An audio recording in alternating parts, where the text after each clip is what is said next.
On a chilly Sunday morning in February 2008, a nightclub in West Dublin turned into a spine-chilling horror scene after Irish criminal Wayne McNally clashed with one of the bouncers and shockingly shot him in the face. Surveillance footage from the nightclub showed a young boy standing within just a stone's throw away from McNally as he unleashed his fury. And this was not the first time McNally found himself tangled up in violent skirmishes. Who is this dangerous criminal, and what happened to him? In this video, I'll tell you his story. David Gilsonan, who was working at the door of the Hutch nightclub at the Red Cow Inn in Clondalkin, found himself in the middle of a tense situation involving McNally following an argument which erupted between McNally and another visitor. Sensing trouble, Gilsonan intervened to defuse the conflict.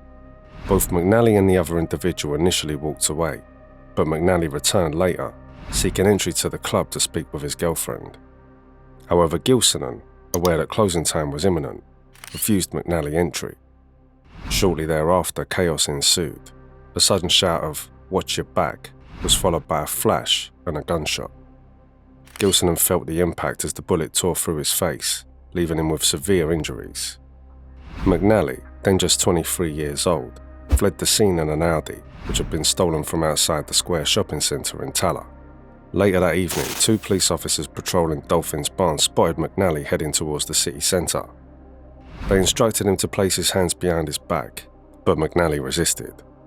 A struggle ensued as McNally sprinted through gardens, dodging clotheslines, and causing one officer to suffer a broken bone in his hand after being struck by a line pulled down by McNally. The other officer caught up and was punched in the face before managing to subdue McNally. Later it was discovered that McNally was running towards the stolen Audi, where the gun, a Glock 9mm used in a nightclub shooting, was left on the front seat. The following year, McNally found himself facing the music at Dublin Criminal Court. Although he tried to claim his drink had been spiked, hoping for a sympathy card, the judge wasn't buying it, and he was sentenced to 13 years in prison. While serving time for the nightclub incident, McNally earned himself an extra 2 years for a van theft that happened just a month before.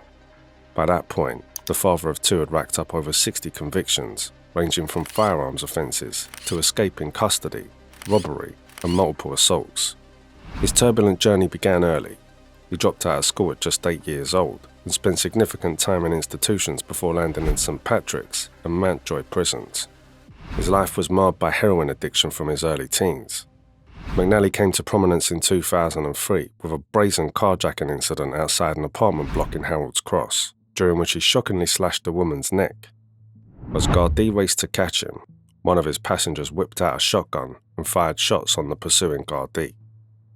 This passenger was none other than notorious kingpin Brian King Rat Rattigan, for whose gang McNally acted as enforcer at the time.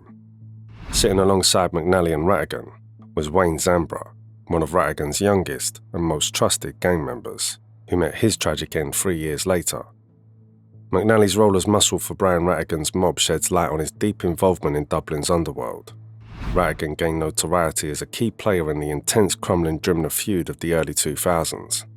The feud escalated after a significant Garda raid at the Holiday Inn on Pierce Street, which exposed a drug operation and led to the arrest of 3 young men. This pivotal event fractured the gang involved, dividing them into 2 rival factions.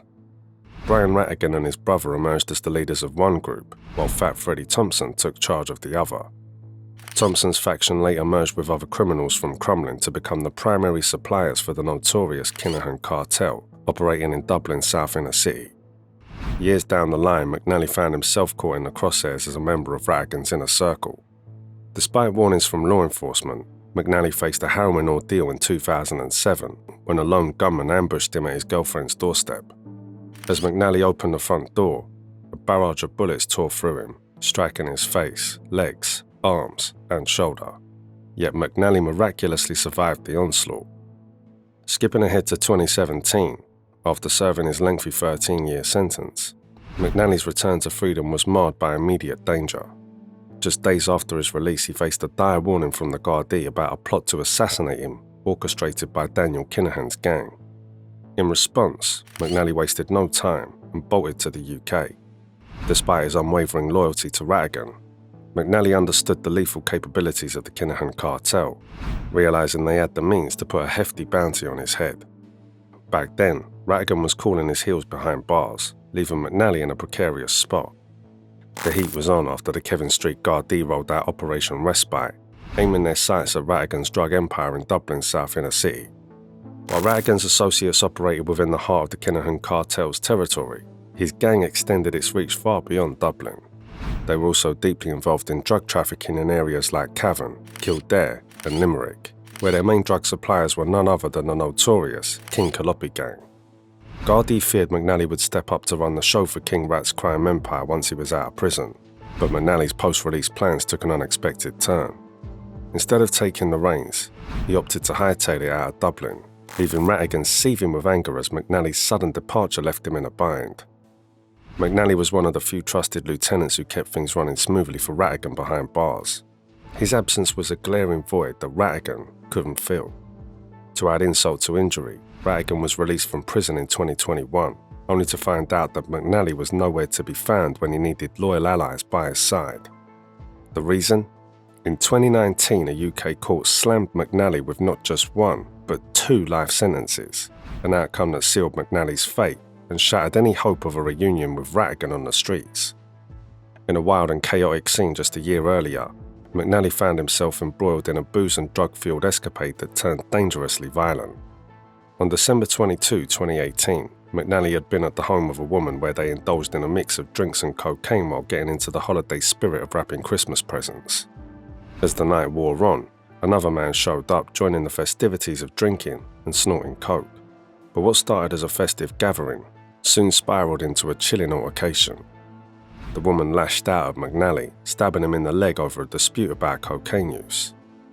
In a frantic act of self-defense, McNally retaliated, stabbing the woman with scissors, causing her to bleed profusely and suffer severe injuries, including a fractured cheekbone, eye socket, and cuts and bruises to her face, shoulder, and abdomen.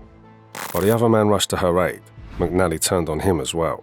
He viciously stabbed the man in the legs and attempted further strikes at his stomach, missing by mere inches. McNally's fists flew, leaving a gruesome scene with blood spattered across walls and ceilings.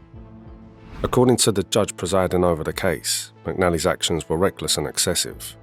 He should have recognized that the man posed no ongoing threat, yet McNally continued his brutal assault. In the case of the woman, McNally's appeal on self-defense was accepted, although the judge said it went way beyond what was acceptable.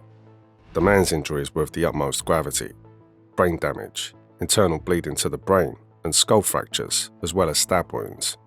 The woman later claimed McNally beat him to a pulp. Doctors said he suffered life-threatening injuries and was lucky to survive. After the incident, McNally took and disposed of the scissors and his clothes to try and cancel any evidence. Nevertheless, after the horrifying attacks, he was arrested at Manchester Airport when he was attempting to flee back to Ireland. In a stern sentencing, the judge deemed McNally a significant danger to the public and handed down life sentences for each grievous bodily harm offence. McNally remained stoic and emotionless as the judge pronounced his fate, a minimum of 10 years to be served behind bars. On a cold November night in 2019, Dublin's officers attached to the Garda National Drugs and Organised Crime Bureau embarked on a mission that would change the city's criminal landscape.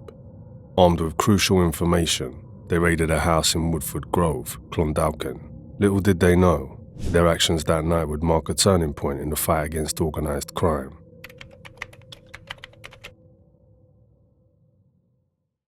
After searching the main house, the officers discovered a small shed in the back of the garden. Guns were drawn as they observed movement inside. Armed Garda, armed police. The words slashed through the stillness of the night as the officers burst into the shed. Inside, they found 2 figures, sitting on a worn-out couch.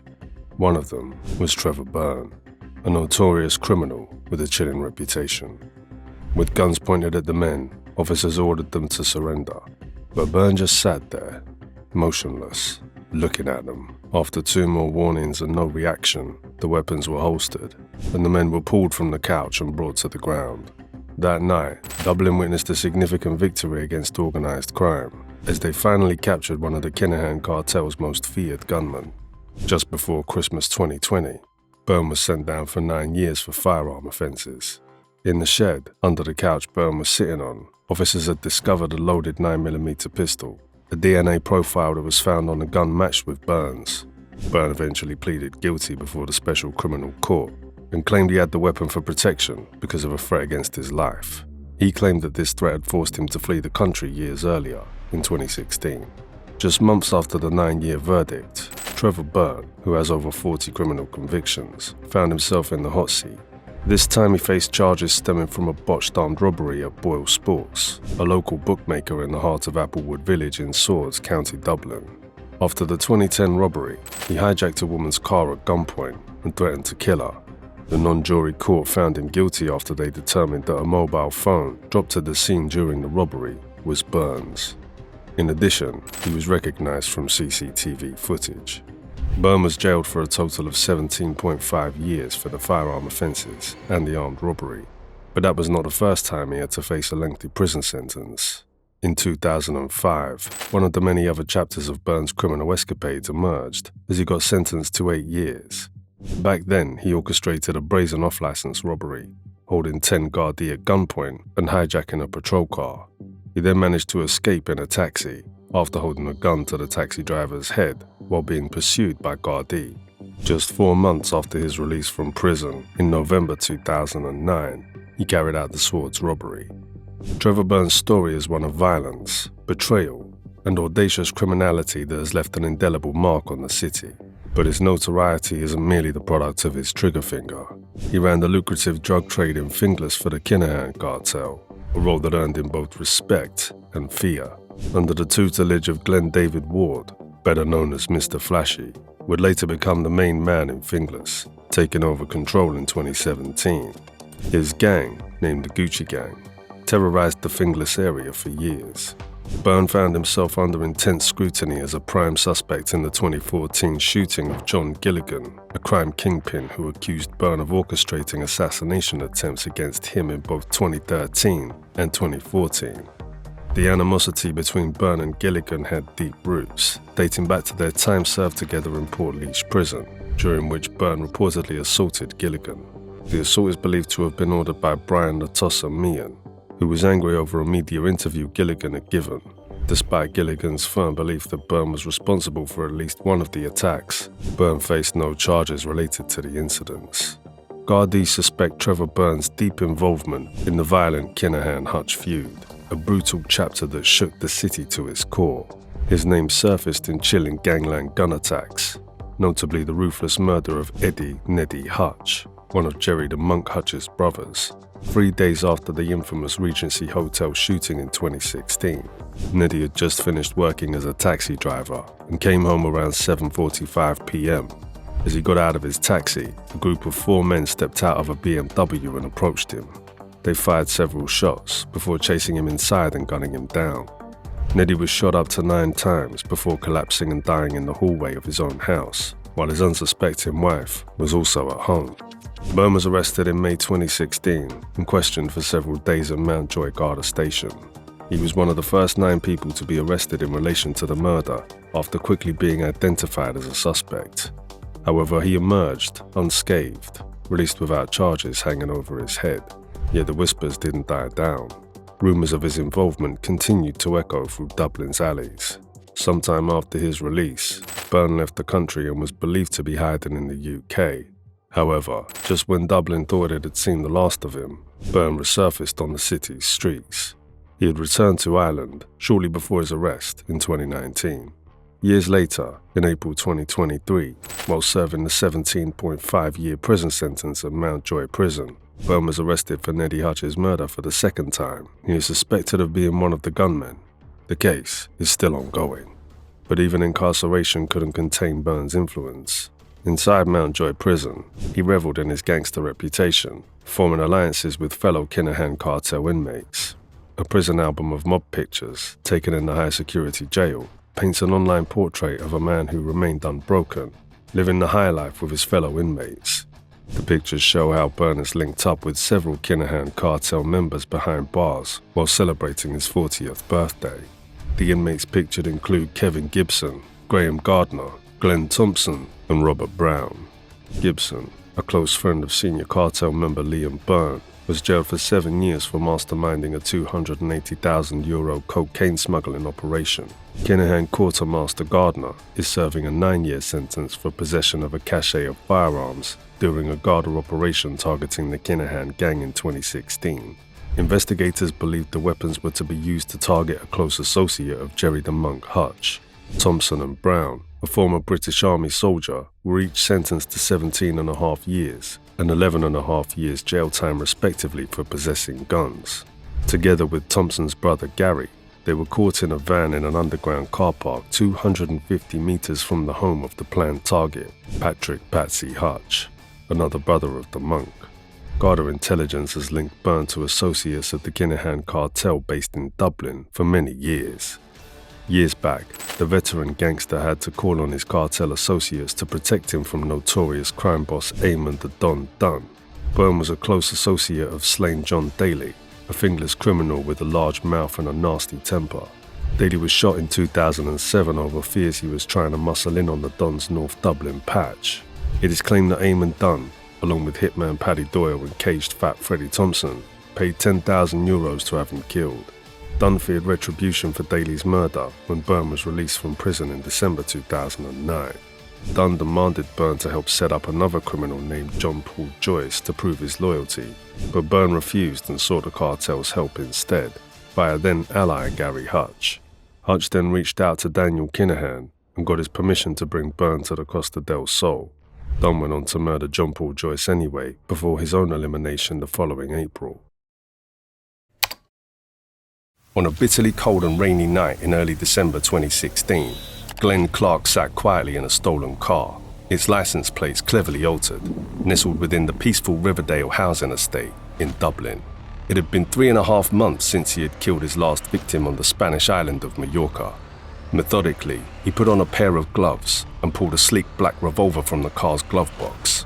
He was preparing for another hit on behalf of the Kinahan cartel. As he began cleaning the gun, he peered down the barrel. A sudden deafening bang shattered the tranquility of the dark housing estate. The gun fell to the floor, and the 26-year-old contract killer slumped over the steering wheel. He had just shot himself directly in the head and died instantly. Unfortunately, this was not the first time he unintentionally killed someone.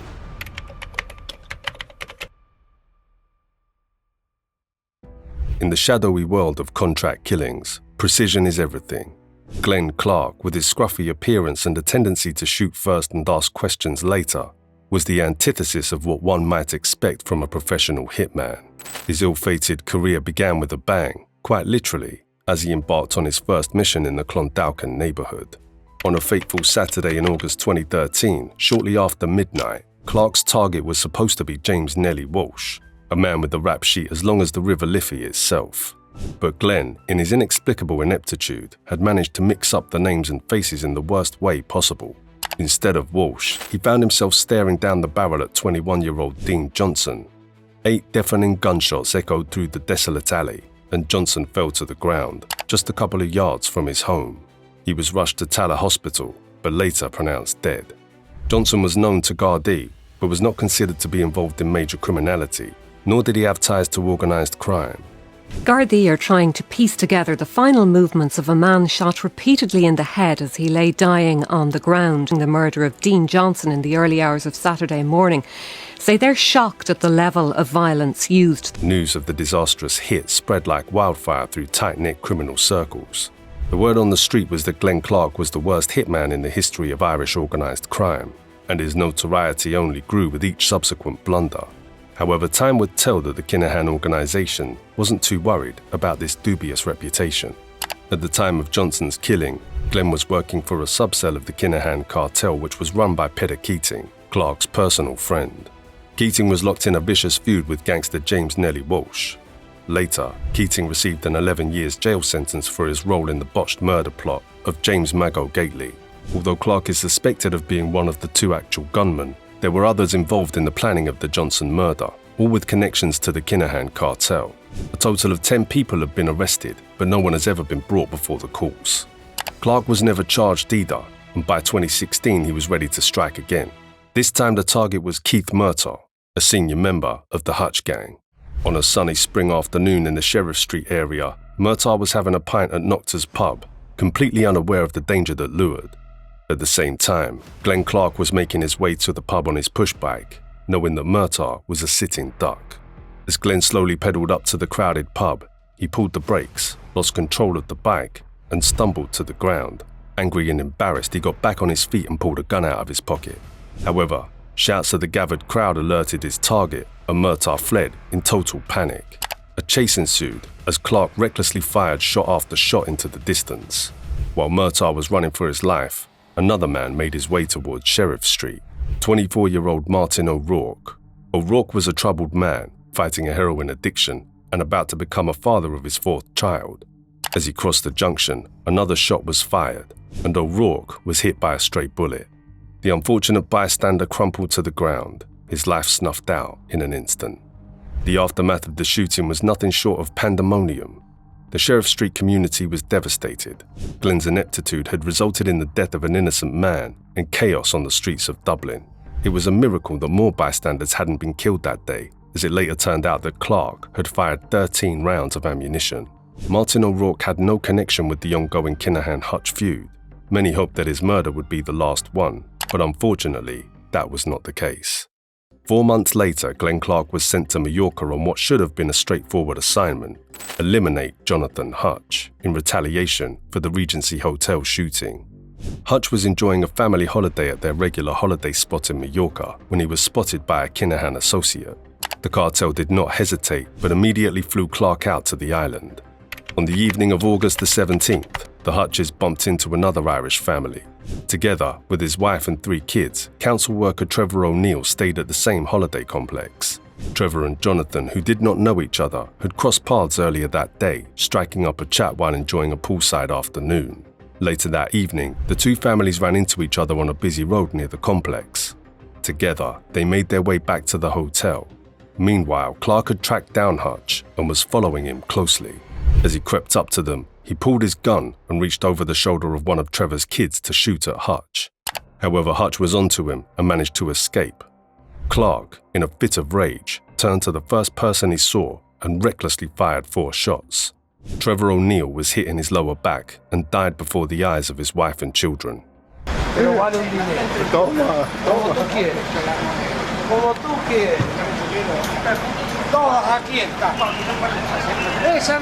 O'Neill was never involved in organized crime. He just happened to be in the wrong place at the wrong time. It was during his 4th and final assignment that Glen Clarke's infamy reached its absurd pinnacle. It is believed that his target was Noel Duckhead Kirwan. Kirwan had no ties to the criminal underworld, but had been standing next to Jerry Hutch at Neddy Hutch's funeral in March earlier that year. This sparked the cartel's paranoid suspicions of him being connected to Jerry Hutch and made him a target during the Kinahan-Hutch feud. Just 3 months after the fatal mistake shooting on Mallorca, Clarke was now preparing for this new hit as he sat in a stolen car. But fate had a cruel sense of humor that evening. As Clarke was cleaning his loaded gun, he peered down the barrel. Disaster struck in the most bizarre fashion imaginable. In a dark twist of fate, he accidentally pulled the trigger, sending a bullet directly into his own eye. The scene that unfolded in that stolen car defied belief. Blood spattered the interior, and Glen's lifeless body slumped over the steering wheel. He had managed to murder 3 innocent men and accidentally murder himself in a career that could only be described as tragically comical. The fact that Glen Clarke had been allowed to shoot 3 innocent people highlights how little regard the Kinahans have for human life. 3 hits, 3 innocent lives lost, and Glen's reputation as the worst hitman in Irish history was cemented. Yet he remained inexplicably on the payroll of the criminal organization that employed him, perhaps out of morbid curiosity or sheer amusement at his continued blunders. As the years passed, his legend grew, and his story was retold with a mixture of horror and morbid fascination. Glen Clarke, the bumbling hitman who couldn't hit the broadside of a barn, had etched his name into the annals of infamy in a way that no one could have ever predicted. It was a tale that would be told for generations.